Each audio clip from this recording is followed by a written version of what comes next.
of these is literally the freedom to do certain things if you choose. None of them is an obligation. None of them is obligatory. So you should be free to run the program as you wish.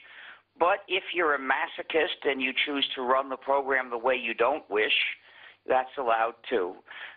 You should be free to study and change the source code. But if you have no motivation to change it, or if you don't know how, well, you're welcome to run the program exactly the way you got it. You're free, or with free software, you're free to redistribute copies, but you have no requirement to redistribute copies. If a good friend asks for a copy, you might feel a moral requirement to your friend to distribute a copy, but that's not a requirement of free software. And if you make a modified version, you're free with free software to distribute copies of it, but you're not required to. You can modify the program and use your version yourself and not distribute it. Although, if a good friend asks for a copy, you might feel that you're obliged to do it for friendship's sake. And you might conceivably feel that a certain improvement is so important to the world that it would be wrong for you to withhold it. But these are not requirements of the nature of free software. So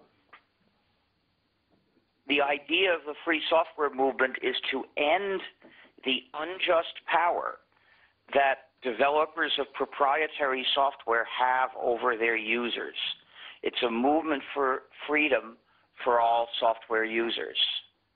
And that's where I started from. That's what led to my concern with other issues about copyright law, with software patents, with digital restrictions management. And note that malicious features such as digital restrictions management are always implemented in proprietary software. With free software, nobody has power over anybody else.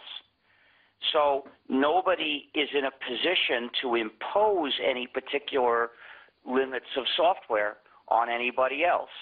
Yes, theoretically, you could implement DRM in free software, but the users could fix it, which means it wouldn't really restrict anybody. The people who are trying to restrict others, they know that only proprietary software gives them the power to restrict others. So DRM is always implemented in proprietary software.